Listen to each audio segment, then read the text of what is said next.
Thanks, y'all.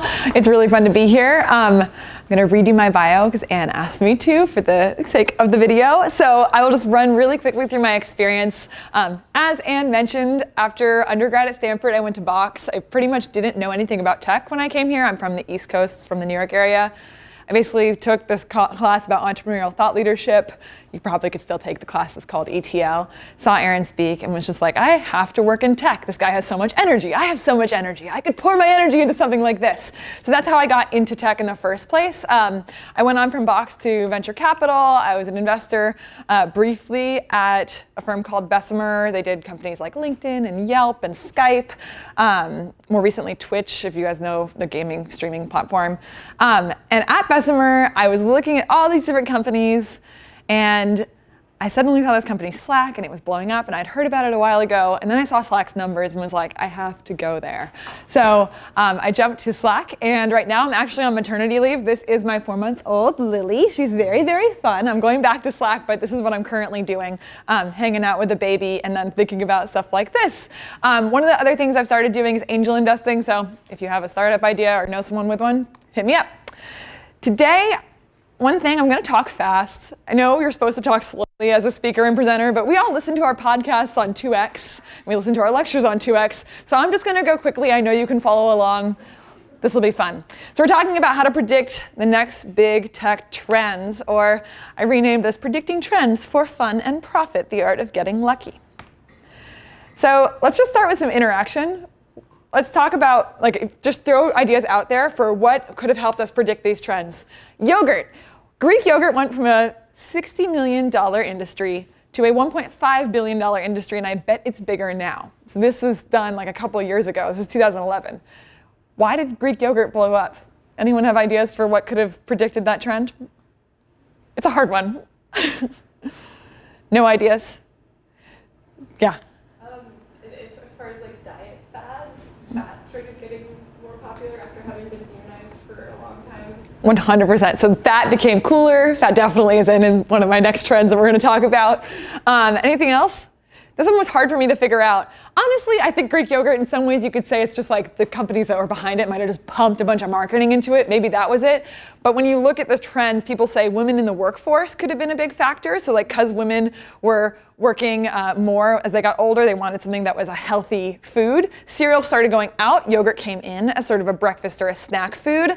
And also, there's something called consumer consciousness. Electric vehicles, like the rise of the Prius, is a big consumer consciousness sort of fad that people talk about, or trend. Yogurt might be a similar one. Airbnb. What gave rise to Airbnb? It's huge now. You go anywhere in the world and people have heard about Airbnb generally. First world countries at least. Airbnb, probably social media. So VRBO, renting people's houses for vacation, that always existed. I did that growing up. My parents would rent someone's house and we'd go there and visit. But Airbnb consolidated it. Trends are probably mobile, the internet, and then social media. So if I'm on my cool Airbnb, I share pictures of it, and that makes me say, oh, I want to go on a cool vacation where I'm not just in a hotel room, I'm in a really trendy house. Where did you do that? Airbnb grows. Last one, coconuts.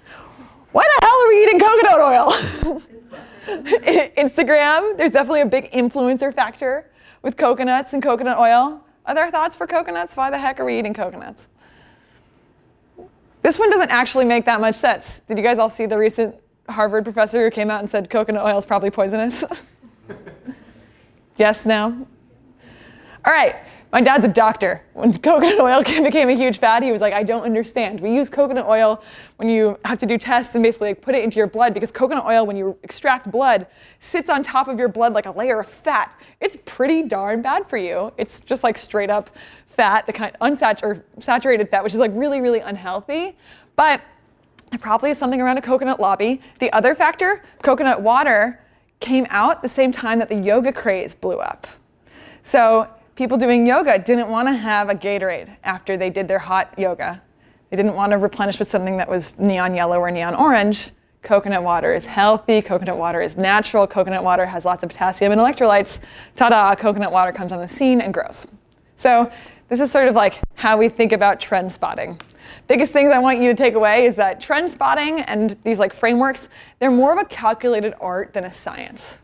So there are tons of trends that have come and gone that aren't actually meaningful. I'm going to leave you with some takeaways about how to spot trends, and then some big questions of like areas that are cloudy right now where it seems like something significant is going to happen. My suggestion would be dive into those, especially in media. And the last thing is trend spotting and like figuring out what's going to happen in the world. This is fun. The key thing that we're doing here is tapping into your curiosity and your creativity and the way that you look at the world. So come at it with a positive mentality. Optimism really helps, just going at it with like, hey, I recently saw someone wearing Lululemon like yoga pants. Could those become big? And then digging into that trend, you can find out what's going to happen when you just are more curious about the world around you. Be playful, that usually helps. So I'm gonna back way up with the story of Slack. Does anyone know what this picture is of? Let's back up all the way. Who's used Slack here? Raise your hand. Wow. We are up from last year. That is amazing. Yeah. Apparently it's on the horizon. I don't know, which is very exciting. So this, I won't have to explain Slack that much. It's a messaging app for people at work or people in classrooms, et cetera. This was what Slack was in the beginning. So way long ago, Stuart Butterfield, our hilarious and kind of goofy CEO, if you look up pictures of him on the internet, he has all these like very bizarre pictures. I decided to include those. He started a gaming company with a game called Glitch.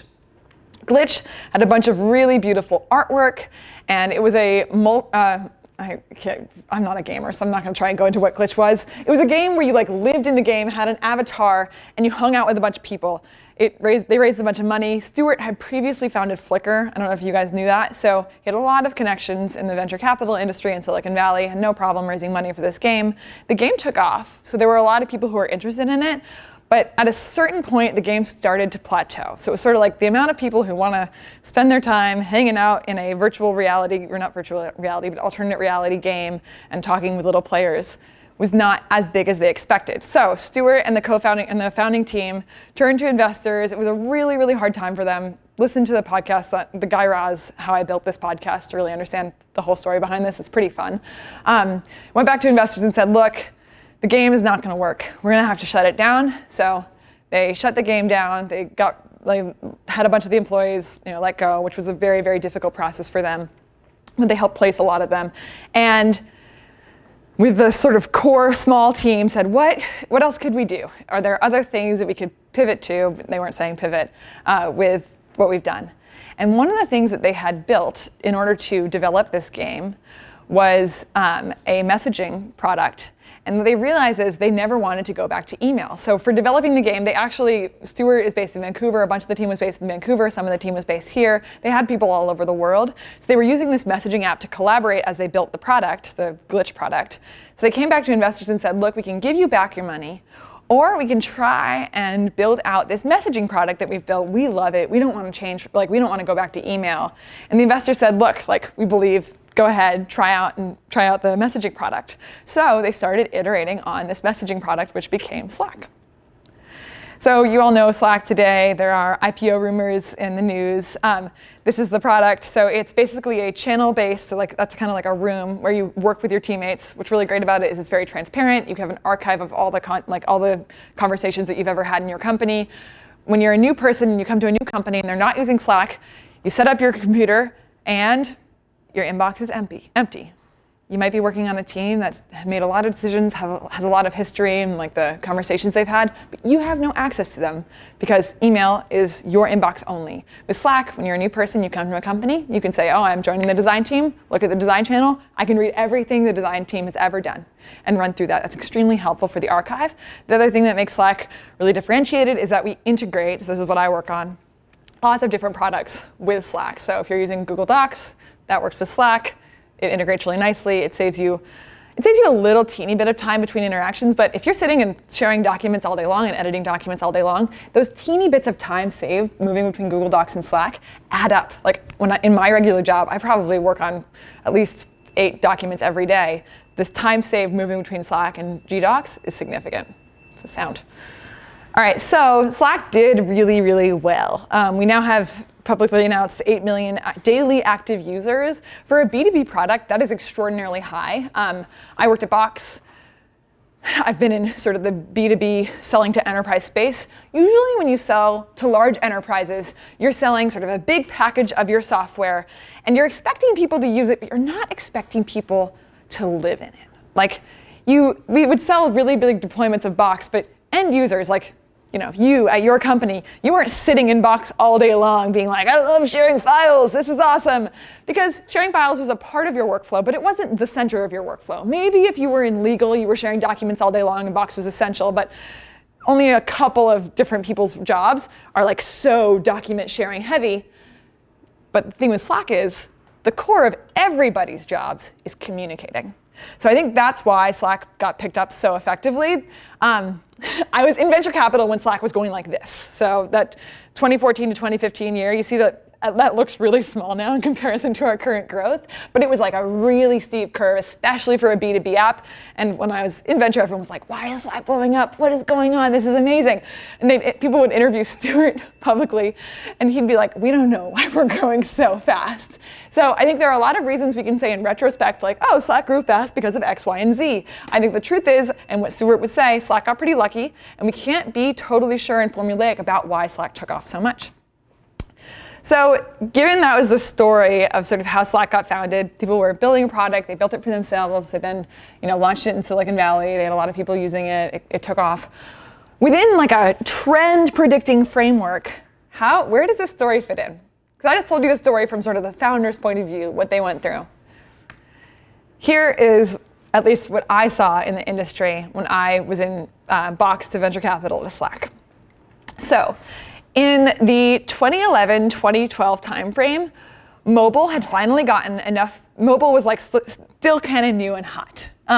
It had gotten enough penetration at this point that people were building companies that were mobile first. Do you guys remember this? Can we do a quick thing? How many people are undergrads in the room? Okay, so we're kind of like an even split, and grad students is the rest. So I'm going to assume grad students, you kind of like lived this a little more. Undergrads, you were probably a little bit younger, so you're more mobile native, as we like to say. Like mobile was not really a new thing during your lives. It was something that was normal to you. Mobile was still catching on. So mobile had become in 2011, like right when I was graduating, it was like getting ubiquitous. And if you looked at the way we were looking at venture investing, people were going crazy for mobile companies. So this is an enterprise, or this is a mobile enterprise landscape. I actually worked with Emergence Capital, this is a VC firm, to help them build this landscape. And they had a bunch of conferences around this. Like they had a whole investment strategy that was like, we are believing that people are on their phones at work. We're going to invest in companies that are mobile first or mobile only, because we think that those companies are going to define the future of B2B software. So this is a whole landscape for that. There's like all these education, restaurant, retail, like all these different companies that are big, that are mobile first, mobile only for B2B. When you look at this landscape, most of these companies are either dead or nothing. Like very, very few of them became huge, but mobile was a super duper hot trend. So when I go back to this, all of these are the logos of other enterprise messaging products that came out before or during the same time frame as Slack. That's pretty interesting. So clearly there was like movement around, we think people should be messaging in the B2B sector. We think mobile is going to be a big factor. There were a ton of different companies doing this. Some of, like this one, Symphony is still around. They're still selling. Kotap, Hall, Taco, all gone. Atlassian's one, the far one, HipChat. Have you guys heard of HipChat? So some people have heard of HipChat. HipChat was pretty big. HipChat we actually just acquired at Slack. And they made us, or Atlassian was our big competitor. It did well, but at a certain point they just threw in the towel and said, here you go, Slack, like take our users. So that's happening right now. So this is kind of shaken out. I'm going to go into sort of what we did with mobile at Box. So Aaron Levy, that's the CEO of Box right there. He's super good at spotting trends. So what he did, he was like, mobile's really hot. We need to do something with a mobile ecosystem. So my job was looking at what was coming out on the iOS App Store and the Android App Store, looking at all the different B2B productivity apps, emailing cold their CEOs or head of products, getting them to work with us at Box, seeing if we could. And then if they were willing to work with us, they'd build an integration, and we called that ecosystem OneCloud. We grew it to over 1,000 apps on iOS and Android. Now, OneCloud is nothing. So this was like a really hot moment in time. It got so big, we did a billboard on the 101. Sorry, it's really grainy. I had to find this from the internet.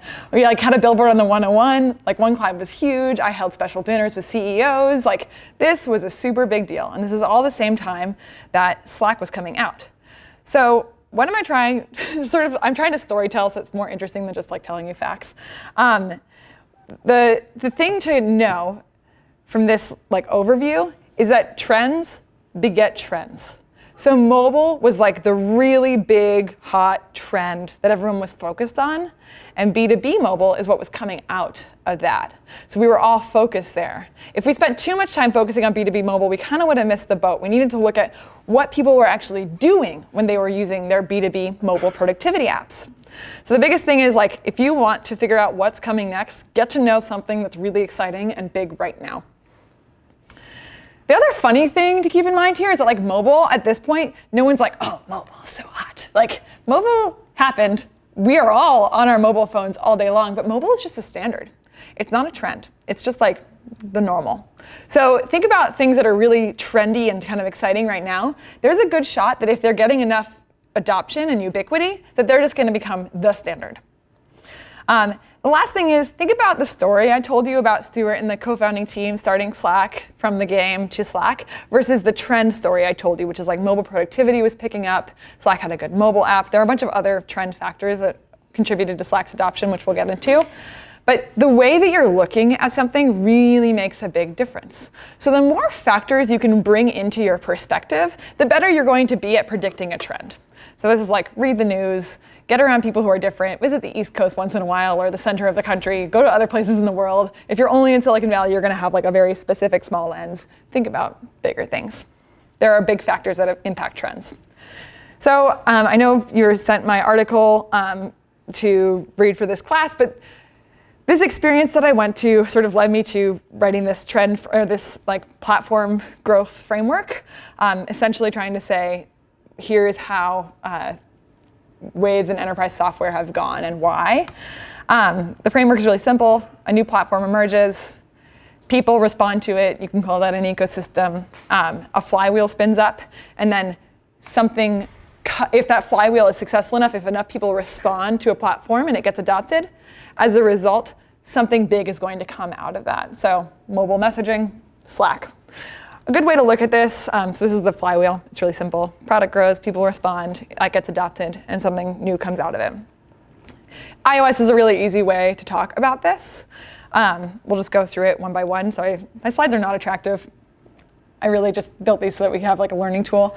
So the iPhone had a really, really good launch. It had good customer pickup. It was really focused on being high end, but it was still smaller. So back in the day when iOS came out, it was like Android still dwarfs iOS. That was like a big part of the conversation for a long time.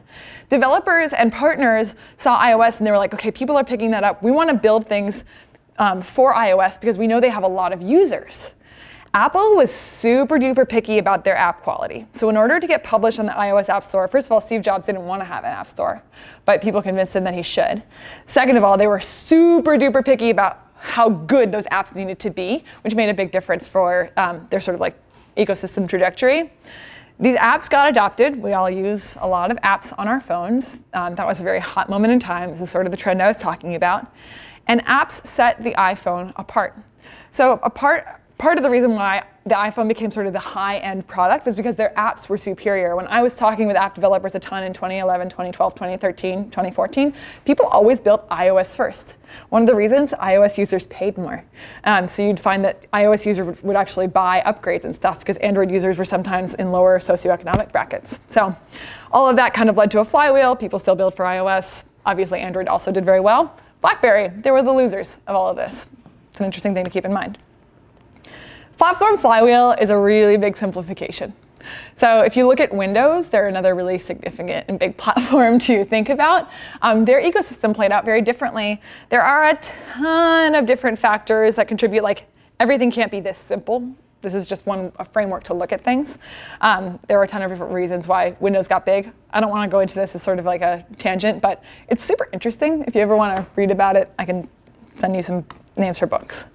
So let's talk about messaging. So we went through, the thesis that I wrote about is basically like we're going through these different iterations of computing, and where people spend time is the thing we should be focused on because that's where the next trend is going to emerge. It turns out when you're on your phone and when you're on your computer, the thing that we like doing is messaging. So people spend a lot of time messaging each other. Think about the last thing you were doing on your iPhone. Was it messaging? Raise your hand if it was messaging. Okay, so majority of people it was messaging. I mean, even if it was Instagram. If it was Instagram, was it messaging on Instagram? I'm curious. No? Who was last using Instagram? Anyone? You guys are impressive. What's self-control? Is everyone using the space-time thing with iOS 12? I am. Okay, so the stats are really powerful. In Slack, people keep our product open 8.5 hours a day on average. They are actively talking in it for 2.5 hours a day. This is in the workplace. Like our stats on the weekends fall way off because it's a B2B app. That's nuts. Like for a B2B product, for people to be actively staring at and typing in your product every day for 2.5 hours, that's a heck of a ton of use. Turns out this is the same thing for consumers. So WhatsApp has insane usage. Facebook Messenger is also pretty strong. Snapchat grew a ton. This is a little bit old. These are the old Mary Meeker stats. WeChat in China, it's massive. So when we are on our phones, the likelihood that we are messaging is very, very high. So what comes out of the fact that messaging is such a popular thing for us to do on our mobile devices, which we're all addicted to? The number one thing I want to sort of take away from the fact that we're all spending our time messaging is that the results are very, very different depending on the platform, depending on where you're based, depending on your age, depending on what you prefer. So I think we want really badly is for trend predicting to be this very formulaic, we use our messaging products this much. Should we close the door because it's so beepy? We use our messaging products this much, therefore bots are going to be really big, therefore bots take over the world in consumer and enterprise and in China and in the US. It doesn't work that way at all. So I have 4 messaging apps here. The way these are played out and the way people use them, super different. The trends that have come out of all of them, very different. So let's go into a couple different ones of these. Let's look at what happened from people using Slack so much. The first thing that happened from people using Slack so much, I didn't do these in order well enough, is that we grew a quote-unquote developer ecosystem extraordinarily quickly. I think this is helped by the fact that our early users were engineers. So when you have a lot of engineers using your product, they want to integrate things with it and develop on it. I think that helped. But we have over 200,000 weekly active developers. So that means every single week, 200,000 developers are making an API call, I'm getting too technical, are making an API call to our product that's integrating with it somehow. That's an extraordinarily high number for a 4 or 5 year old company. That's a really strong developer ecosystem. Usually when people talk about how many developers are on a platform, they use a vanity metric, which is called how many API tokens have been claimed. If you look at the Box platform, I've claimed probably 20 of their API tokens. I literally never use them and I'm not technical. That doesn't actually mean something. When you're looking at people who are actively building on top of your product, that's really significant. So we grew an ecosystem very fast, and because our users at first were more technical, they were more willing to go through hoops to adopt integrations with us. So integrations for Google Calendar, integrations for GitHub, integrations for different products were very adopted with Slack early. If you think about that platform flywheel again, our early users got a lot more value out of Slack than just a simple messaging app because it was connecting with all the tools that they used. That helped us grow, that made people obsessed with us, that caused more integrations to get built at the end. The second thing that's super interesting is that we won huge partnerships really early. And it was kind of strange. This is what I work on at Slack.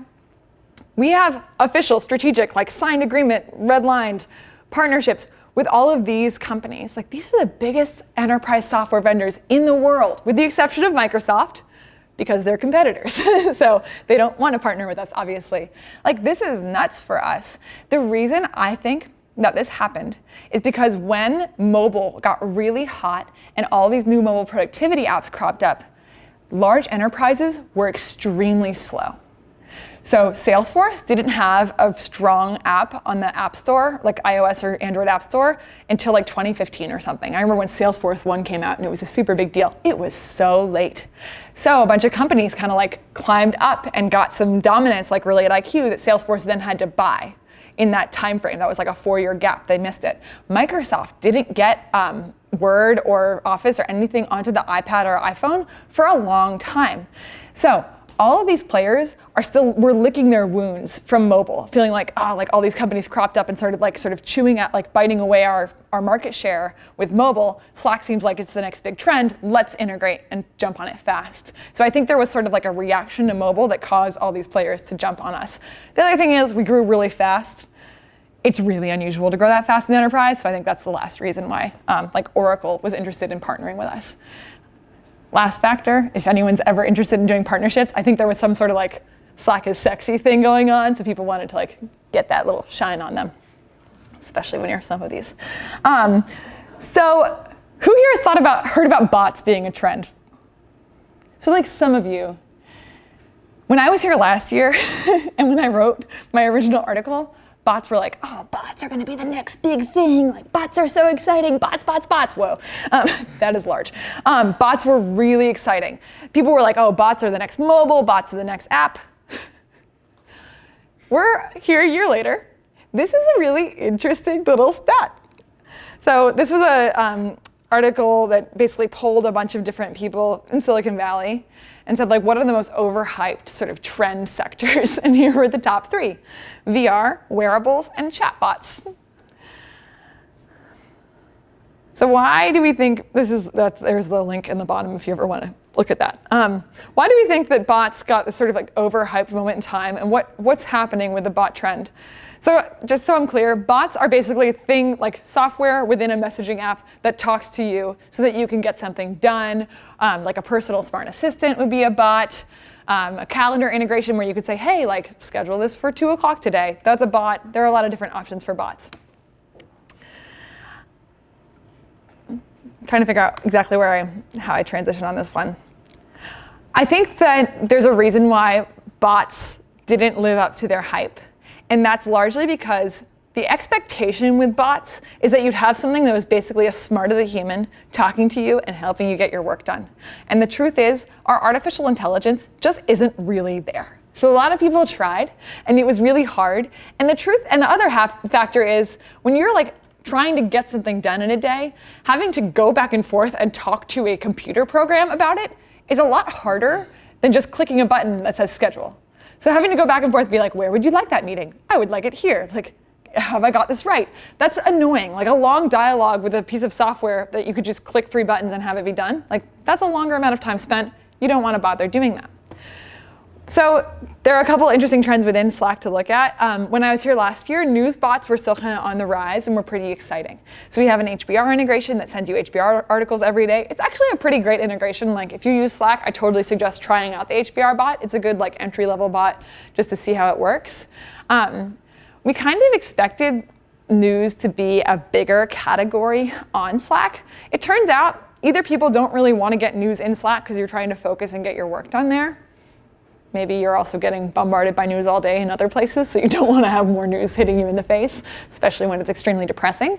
And the other thing is, like Bloomberg, so this is confidential, but they built a full, extraordinary integration, like an amazing bot, and never published it because their higher-ups decided it was competitive with Bloomberg Terminal. So the other tricky thing is, in terms of business models, serving up ads in Slack is a horrible experience. You're paying for our product generally as a user, or you're using it in a B2B setting. You don't want ads coming through. And a lot of media is run as an ads-based business. So in order for a news bot to be effective in Slack, it would probably have to be subscription. And all those companies were focusing on figuring out their internet-based subscriptions in the first place. So this hasn't taken off. Like news bots didn't really work. I think there still could be potential there. I just don't think any single news outlet has like doubled down and made it happen. That said, there are certain functional bots I'd call bots for the sake of this class what we call apps or integrations at Slack that are doing really well. They're just not doing well under the term bot because the term bot has a ton of associations for the consumer that are either negative, like a Twitter bot, or it's going to take over your world, or it means like it's smart and I should be able to talk to it, and when I message this thing back, it doesn't know what I'm saying to it because it's not that well built and AI is not that advanced yet. So here are a couple of functional bots that have done really, really well on Slack. Concur, do you guys ever do expenses? For the undergrads, you might not have done expenses yet. But for the grad, yeah, for everyone who's not an undergrad, you've done expenses. Expensing stuff sucks. Undergrads, get ready for your adult life. You're gonna go on a business trip with your company. You ate dinner and it's like all in the company and it's awesome. And then later you have to go and take all your receipts and take pictures of them and upload them to an app and then build an expense report. And expense reporting is no fun at all. We have an expense bot with Concur, which is the biggest expense software there is in the world, I think. And it's great. You can expense stuff. You can approve your reports, expense reports from within Slack. That saves you a trip out to another product. You're already in Slack. So when the Concur bot says, hey, will you approve Rachel's expense report? And you just say, yes, I approve it. That's quite nice. Google Drive is, I think, our most popular integration on Slack. We call it an app. We've built this one out with Google really, really in depth, but people use documents a lot when they're getting work done. People use Slack to talk about their documents. So when you share them together, we have this really deep integration that makes Slack extremely useful and Google extremely useful. This just benefits both of our companies and has been a super positive experience. Again, we don't call it a bot. That said, with the new integration, Google Drive messages you in Slack and says, hey, you made a comment on this document, someone else just commented on it. So that's kind of a bot, but we don't call it a bot, we call it an app because it just helps you get basic work done and it doesn't talk to you. Like I couldn't say like, tell them this, like it wouldn't know what I was doing. Another one that is super interesting and huge in the category of media, the LA Times, basically all the big news outlets that use us, which is like most of the major news outlets, they have integrations that they've built for themselves. Does everyone know what a CMS is? CMS is a content management system. So when you are at the LA Times and you're publishing on your website and on your into your newspaper, all of your journalists are writing, and then they put the articles they write into your content management system, and that helps you manage the content into your website and into the news that gets published physically the next day. They use Slack a lot in newsrooms because it helps you like do real-time communication with a bunch of different people. So we found that a ton of our different news companies integrate their CMS into Slack. So here is what the LA Times built for themselves. For their homepage on the latimes.com, they obviously have main articles that are on the front of their homepage. Instead of having to go to their CMS, they keep the management for what goes on the front of the homepage of the LA Times in Slack. So you see a Slack channel right here. This is the homepage channel. It's locked so that only people who are allowed to change what's on the homepage can access it. And then different articles, so every article that gets published by the LA Times to their website gets fed into this channel. And then if they want to put that article on the homepage, or if they want it to get timed or whatever, they click a button, which is a way that you can build an integration with us to say, okay, we're gonna put that on the homepage, make it timed. Now, so let's go to this one. Can you see my cursor? Great. When I change, if I'm like one of the people who's deciding what's on the homepage, when I change an article that's in the channel from being just like in the channel to being a lead for the homepage, it sends a message into the bottom of that same message, which is a thread, to say like this has been updated as a lead story, so that people who are in the LA Times in this channel can see, okay, Andrew, he's a guy who built this integration. Andrew changed the status of this story to be a lead for the homepage. And in the case that Andrew was super wrong about doing that, you could say like, Andrew, what the heck are you doing? Take this off and then reduce it. So that is an overview of like the way people are using Slack in more really powerful ways to get their work done. Any questions about that? It's pretty in-depth, but like this is sort of, I think, the result of people spending all their time working in Slack. It's pulling their deep work that they do all the time, all day, into our product. And they're doing it themselves. So here are the big things to take away from that. Big players move fast after missing mobile. There's clearly an integration opportunity. So like Google Docs, Concur, people want to integrate with Slack, but bots might not be the right term for the things that they're building. We call them apps instead. News bots felt like it was going to be a really good thing because people spend a lot of time in Slack. Isn't a good thing. Maybe that's because people are fatigued by the news. Maybe that's because the business model's not there. But that's a big question mark. And then this one I just showed you, they built that themselves. Like you can't, oh gosh. Uh-oh, cancel. Okay, you can't go use this right now. It's only for the LA Times. So maybe these like build your own integrations are going to be more popular than out of the box integrations.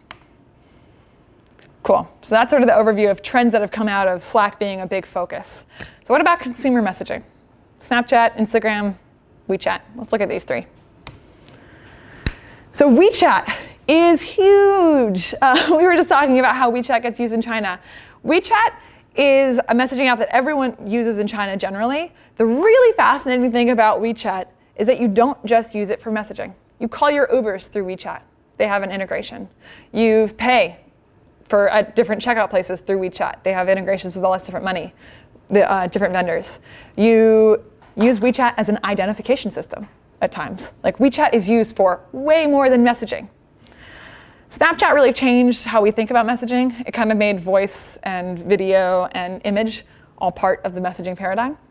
Snapchat is super interesting in that they integrated with traditional media players early, and that's been a big focus for them. So when you go to that far page on Snapchat and it's like, you see E's news and you see People's news and stuff like that, they kind of made a bet on big media, which is surprising for how generally social networks have grown. It's been more influencer and like end user based.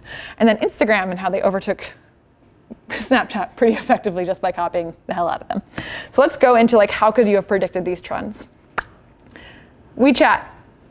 Why the heck did WeChat get so big? And why do people in China use it for everything? This is a really interesting big factor. So this is one of the things I was trying to say earlier with like external forces and being aware of what's going on in the greater world when you're thinking about trends. Messaging was clearly the trend. People were spending their time in messaging apps. The Chinese government also said, yes, use WeChat. Like, we are into it, use it, use it, use it. And they got behind WeChat. That's probably a big reason for their dominance. And it changes the way that people in China and people in general use WeChat because there was a lot of energy behind this. You probably see Slack is not big in China because it's not allowed. Facebook is not as big in China because it's not as allowed. Whereas WeChat has a lot of dominance. This is just a single factor. There are a lot of reasons why WeChat was successful, but this is an interesting case where an external force played a huge part in this trend and results. Snapchat. How could you have predicted that Snapchat would sort of be so transformative to the way we think about messaging? And why they doubled down on traditional media. One, preceding trend, so mobile was really big, mobile had kind of gotten ubiquity. Snapchat just took mobile and then took visual. Like they centered at the camera. When you open it, it opens to the live camera. That was a really, really big deal. They used something that clearly had a lot of energy behind it. People were using phones for photos a lot, and they just doubled down on photography and made video and all that the same. I think another thing is consumer behavior. So like, this is one of the most obvious ways to predict trends, but like when a bunch of cows are in a field, they end up sort of creating little cow trails. One of the biggest things when you're predicting trends is just like watching where people are going. I did psychology, I did English, like look at where people are going, follow the humans, be an observer of human behavior. You see all your friends in high school are still in high school, or your kids in high school are using a certain product. What's with that product? Dig into that. That's where people are going. Just like be curious about what humans are doing. And the last thing that's really interesting, I got to meet with Evan when I was in Ventures in 2014. Evan doesn't like influencers. Like I met with him and was like, I'm so interested in influencers. Evan was like, nope, not a big fan of influencers. He believes in traditional media. That's why he gave traditional media a whole page on Snapchat. So like their focus on that was a CEO choice. So the way a CEO is really impacts how a product will result and like where it goes and the trends it's going to take. Same thing with Instagram. Mobile is really big. Image is really big. Consumer trends, consumer behavior. You saw people picking it up. They also saw Snapchat getting picked up. So they just looked at like the signal, which was Snapchat was eating their lunch, and literally copied their product. That's an interesting move. They had enough sort of like people using them to make that an effective jump though, because there are a ton of people using Instagram who weren't using Snapchat. And I'd be curious for people who use Instagram and Snapchat, do you think Snapchat use went down when Instagram introduce stories. Wow, big nods all around the room. Same, I used to use Snapchat a lot. I literally don't use it anymore. So I only use it with my little sister, who's like sort of a slightly different generation, which is interesting. So one of the biggest things I was trying to say before too, there isn't one predictable outcome. Like those were all messaging apps, or apps that have messaging as a component. There isn't one result they all took. They all took sort of different directions. It depends on external factors, government, personalities, where's money, where's power. It depends on how, like who their end user is. Slack's early users were engineers. That ended up helping us grow really well. Snapchat's early users were college students, literally here. That helped them grow really well with young people, et cetera. The last thing that is like the biggest point of my talk is if you get to know a really, really hot trend very well, you have a front row seat to emerging trends. Now, technically time is up, so I'm just gonna sprint. I had 3 sort of adjacent trends to messaging for us to think about. The first one was anonymous messaging. I think this one's fascinating because when I was in venture, we flew overnight to Atlanta, Georgia to go meet with the Yik Yak guys because we were like, Yik Yak is gonna be huge. Like everyone's using Yik Yak. Yik Yak is an anonymous messaging app that got really picked up in colleges, for those who don't know. We met with the Yik Yak guys. We lost the deal to Sequoia, like best venture capital firm in the world. Good thing we did. They were valued at $400 million and they are gone. Totally done, didn't succeed. The other images here are Secret, Whisper, and then After School. I don't know if After School is still around. For undergrads, did you guys use After School? Yeah, After School was like a high school messaging app. Creepy, in my opinion.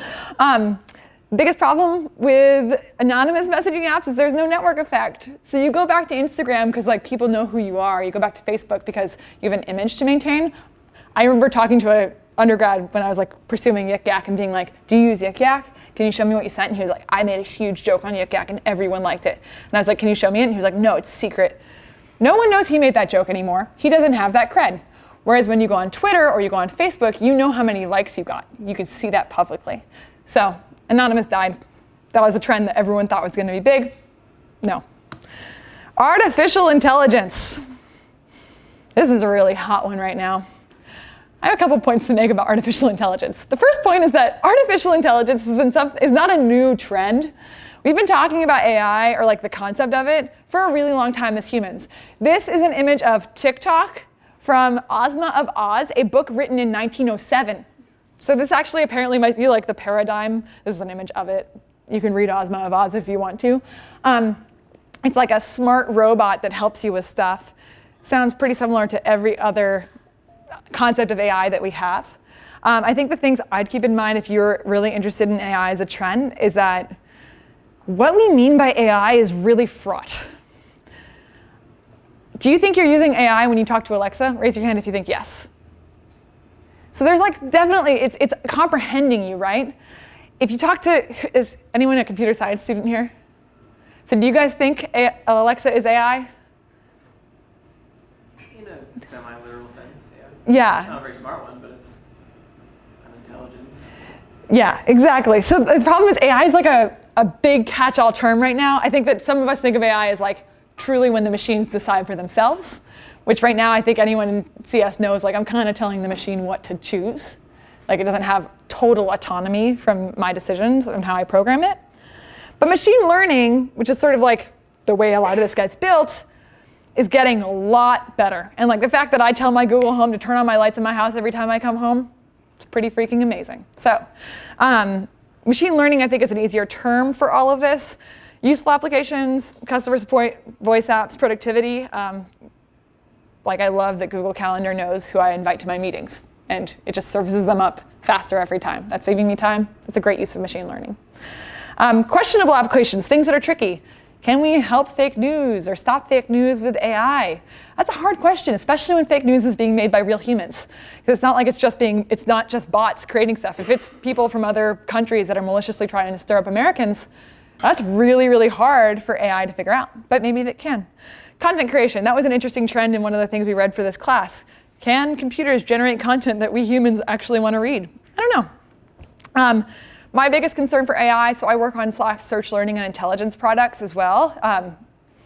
So intelligence is a big part of that, and like basically having Slack predict what you need to, who you need to talk to, things like that. The real danger with AI is that, and I bet for everyone taking CS, this is a big factor, it's sort of like the rich get richer and the poor get poorer. Because building really great machine learning and neural nets depends on having a really big data set. And guess who has the biggest data sets? Facebook, Google, Microsoft, Amazon. They have the biggest data sets. Also, they employ, I was like trying to build this thing for Slack to be like, oh, here's how we should position our AI and our learning machines. And then I looked at how many people are technically employed by Google and Microsoft to be working on discovering more about AI. Thousands. Google and Microsoft each have thousands of professors on retainer working with them on their AI development. So that's the really scary thing with AI. Like, we have to be able to trust these big companies, or maybe these big companies need to be regulated because they have the knowledge and they're just going to keep getting more. So that's interesting. Voice. I think voice is one of the coolest outplays of AI, technically. We all talk to our Google Homes and Alexas, maybe to our watches now with wearables. Another big trend here is smart homes. I'm not going to go into this. These are like the final takeaways. Get to know an emerging trend really well. You'll be able to predict the next one. Curiosity. Be curious. Be playful with the world.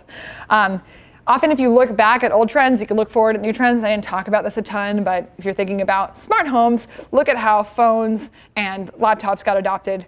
How will that affect how smart home devices will get adopted as well?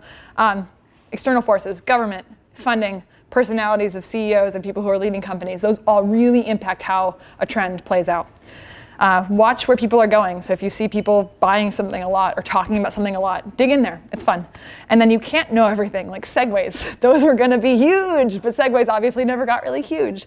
Anonymous apps also were going to be huge. They just fizzled out. So very smart people predict trends that never happen. That's part of the fun of it, just knowing it's not perfectly scientific. I wanted to leave you with questions. If I was going to assign like homework to do from this class, what I'd say is spend 3 hours one night with someone that you enjoy hanging out with and choose a topic that you're both really interested in, and then look up a bunch of articles on it, make a bunch of notes. And as you come away from that, think about like, where are the holes? What is really interesting? Here's what I think is really interesting right now. Facebook, tons of backlash. Will that backlash impact its usage? Is its usage slowing down? You talked about those S curves. It feels like social networking hasn't had something really new happening in it in a while. So what's going to happen if people react to Facebook? Does something take its spot? Is Instagram that thing? Like, have they bought the thing that's taking its spot? I think there's something really interesting that's going to happen to social networking as a result. In entertainment, so we didn't go into this, but the big players like Netflix and Hulu and just the big players, HBO, et cetera, are spending a ton on original content. Is there any room for a new video or like content delivery platform to pop up? I want there to be, but I think it's really hard when the formula for good shows has been cracked. So Netflix is spending so much money on building new shows. We're just going to spend our time consuming there. We didn't get into this. This is one of my favorite trends. I think it's fascinating. But if you look at Twitter, if you look at YouTube, content and media has been moved from like receiving it from the major players, NBC, ESPN, et cetera, to you can go to anyone on YouTube and learn from them and watch them. And that's created like more power, basically. It's decentralized authority. Could authority be decentralized from universities? Because basically getting a degree is basically a bundle of content that you've gone through and gotten the thumbs up on. Clayton Christensen, he's kind of like a pretty famous trend predictor type of guy, believes that half of colleges will be gone in a decade. Who knows? College is very expensive, and the content that we need for it could just be on the internet. And then this one is really interesting because I did this last year and had a very similar slide already here, and now it's 10 times worse, it feels like. We're in a really, really rough moment in time when it comes to basically like our unity as a country and the way we think about the news and media. So is technology helping this? Is it harming this? I think there are ways that it's being helpful and that it's mobilizing people to get active and be active citizens. I think it's also creating a lot of anger and frenzy and keeping us really stressed out in our day-to-day. Who knows? So this is a big question that I have. It's not even a question. It's sort of like, how can we think about how the way that we're consuming media is shaping us as a country? Again, you have everything you need to go predict trends. I think if you went 20 years ago, you needed to be at some fancy institute that was like an institute for the future where they have all this big data sets that help them look at trends. You have the internet. The internet has all the big data sets there are. You have access to all of them. So if you want to do this stuff, you can do it. Any category is open for prediction. So we talked about messaging a lot and a little bit about media. But if you're interested in art, if you're interested in fashion, if you're interested in comics, if you're interested in video games, like anything, you can go find out think about what's going to happen next in them. Some are harder, some are easier. Once you predict, or like if you get really doubled down on a category, use it to your advantage. I doubled down on mobile when I was at Box. So I was like, I think mobile's gonna be big, I wanna focus on it. And that took me really far.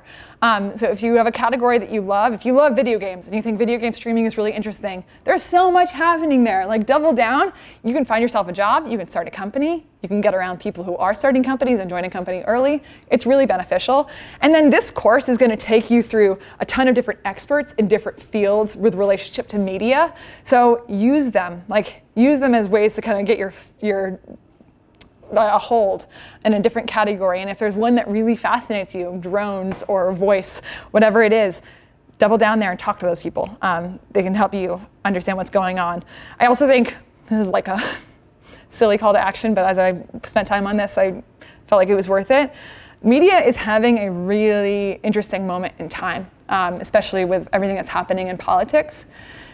There's a huge opportunity to study that, to help everyone that's consuming all of our media understand what that means for them. So there's a lot of psychological implications that we're receiving so much news all the time, every day. There are some big factors that our president kind of has access to us by tweeting. There's a lot of very interesting things that I don't think we know how to react to them. If you look at Facebook, it's clear we don't know how to react to them.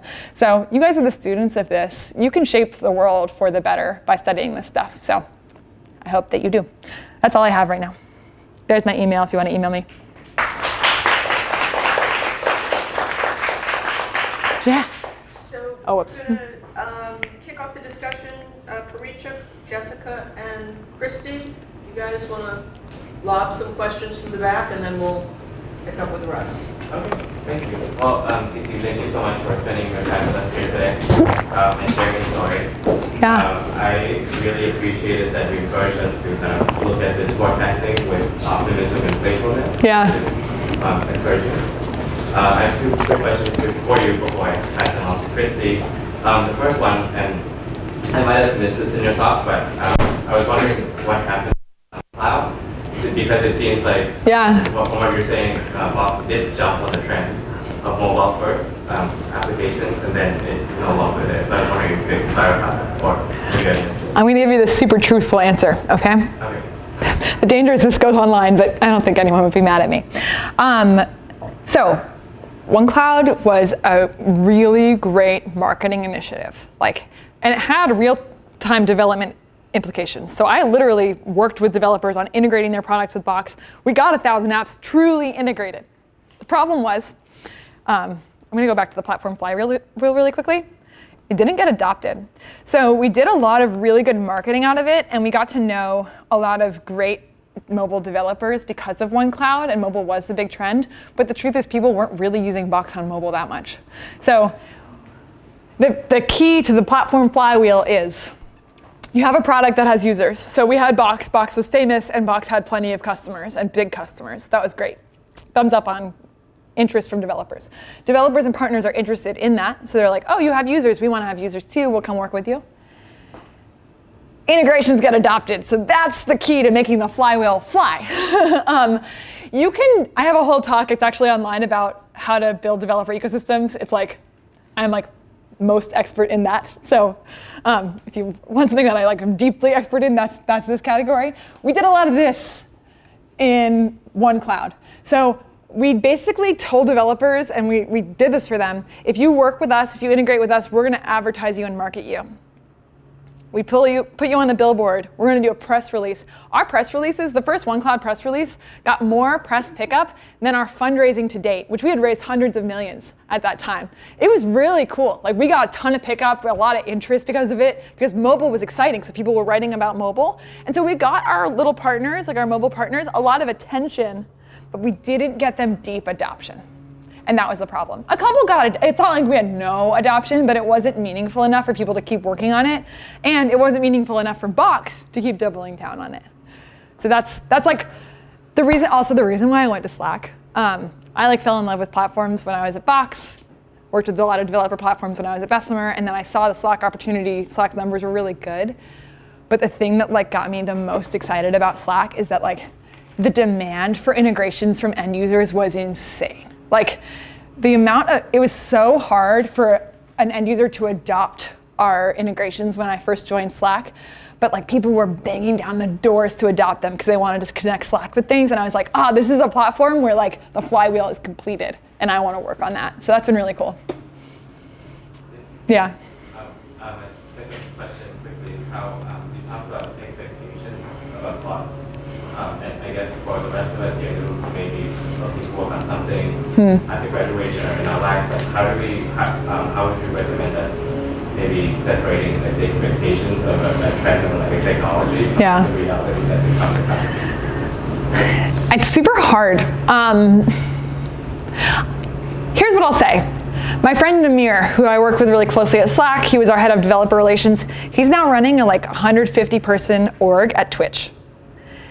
Amir doubled down on bots hard. He wrote a whole book on how to build bots. He gave talks all over the world about the value of bots. He wrote many, if you just look up Amir Shavat, you'll find tons of different articles he's written about bots. Amir doubled down on bots, even if it's kind of a passing craze, and got himself a job where he's like running a huge org at a really big company. So I don't think that doubling down on a trend that might not succeed is the worst thing in the world, because you can actually make a name for yourself in one of those categories, especially when they're small. You just have to be smart about like where things are really going. So let's say you double down on bots that are built on Slack. There's actually plenty of really good outcomes you could have with that. You just have to perhaps change the language around it. So maybe you're not focusing on, I think for anyone building on Slack right now, we have a ton of very, very large enterprise customers that are coming on board to our product right now. There is room for companies to spring up that help those large enterprises adopt our product. That is going to be a significant industry. If you probably haven't heard of Blue Wolf, but Salesforce is a product that you have to deploy to your company. There are like 3 decent-sized businesses that literally exist to help you deploy Salesforce to your company. There are no companies right now that exist to help you deploy Slack to your company. So that could be a really big business sector. If you were into bots in the first place, there's a chance you would stumble onto that. In fact, the company that built most of our early bots is called Missions, and we bought it. So ta-da! There can be good outcomes. So I think you just have to stay curious and stay like focused on it. You don't want to be sitting there being like, anonymous is still going to happen. You know, like you have to figure out like, people are not really taking to this, but I've learned a lot and I can turn that into this next thing that I see happening. That's how I think about it. Yeah. Sorry. Following on that, I also have a couple of questions. So I guess to start off, one of my questions would be like, since you're talking about like the S-curve before, in terms of trends, like where do you see us now on that in terms of messaging, and then like currently, like if it's still progressing, since other platforms are also like, oh, stop those groups, do groups too, and do some learning channels, and like what will keep Slack different? Yeah, I've been thinking about this a lot. It's interesting being on maternity leave because I have a lot of space from Slack. So when you're in something and like breathing it day to day, it's often easy to miss the dangers of those things. It's like you're kind of all revving each other up. You're like, Slack's succeeding, we rock. And then when you step away, you can be like, oh, here's where I can poke holes in like the potential future of our product. This is funny because it's what I work on. I deeply, truly believe that if Slack isn't used with all the other products you deploy at your business, that we could just be replaced. I think one of the things I look at is there was an early messaging wave with AIM. AIM was everywhere for you undergrads. Did the undergrads ever use AIM? No, you guys were like young then. For us old people, AOL Instant Messenger was a really big deal for a while. Everyone used it. It was used in businesses. AOL Instant Messenger is gone. 100% gone. So in order for Slack, I think, to make it long-term, we really have to figure out like how to,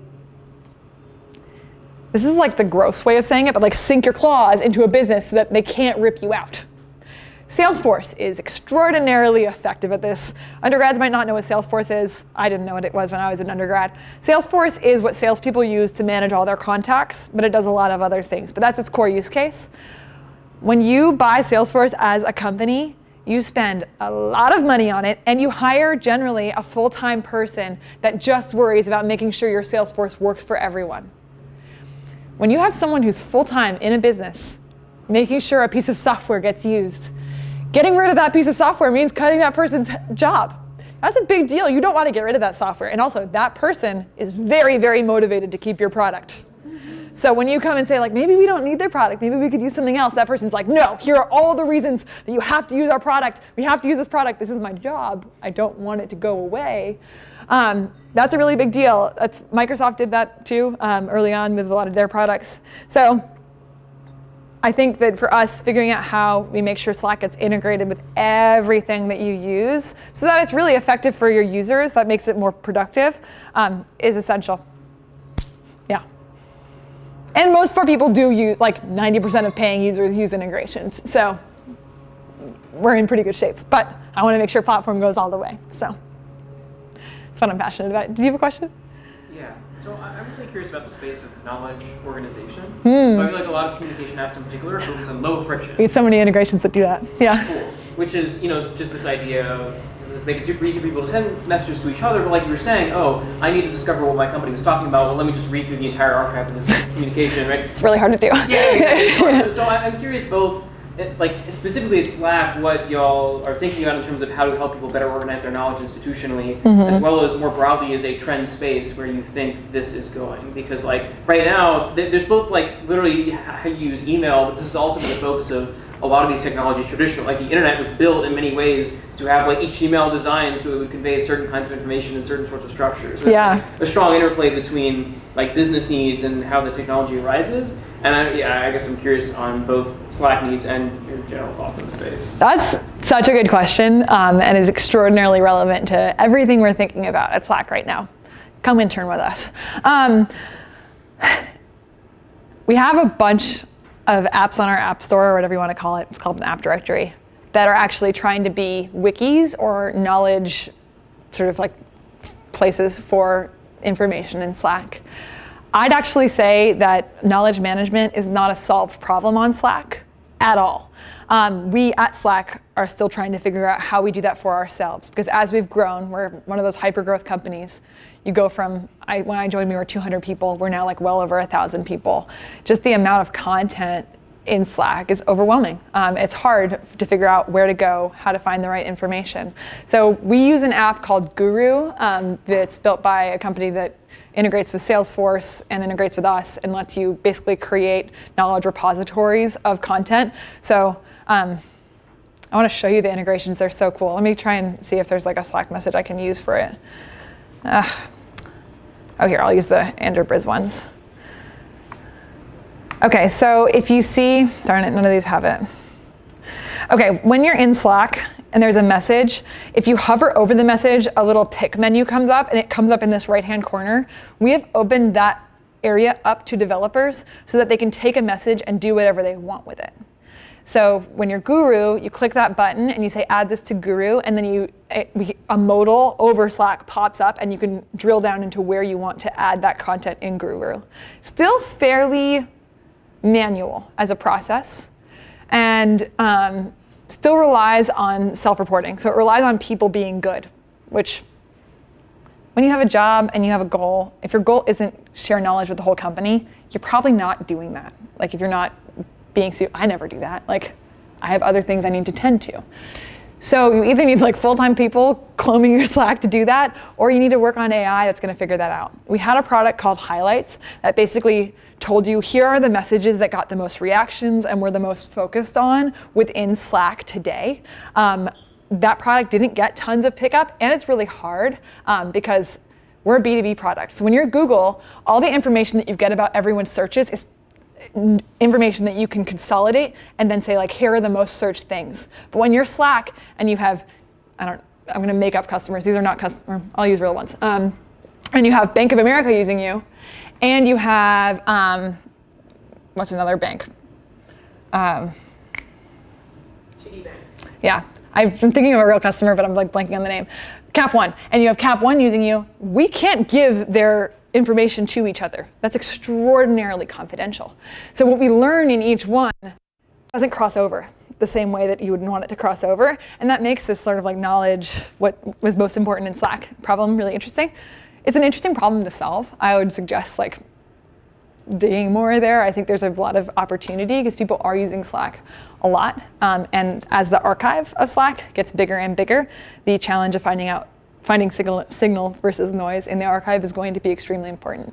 And there are probably some really easy ways that you can do that. So, and we have a lot of APIs that are open that are very easy to use. So I think that's a really interesting problem. And there are a fair amount of like wikis for Slack that exist to solve this because it's a real thing.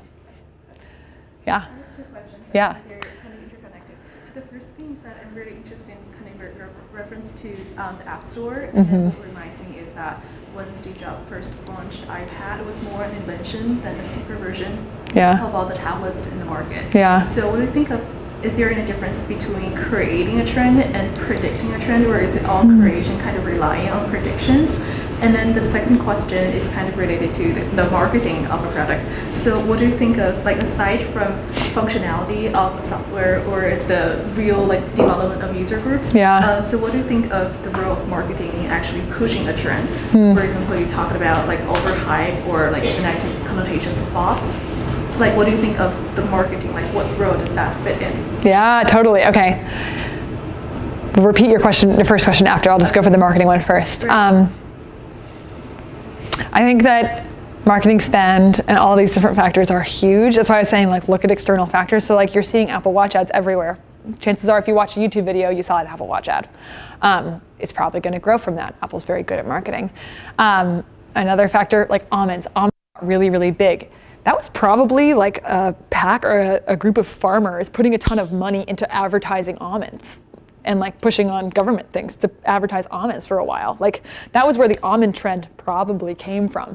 They work with research, say almonds are really healthy, they satiate you better than most other things. You should eat almonds, then almonds got really big, and almond milk got really big, and almond farmers made a lot of money.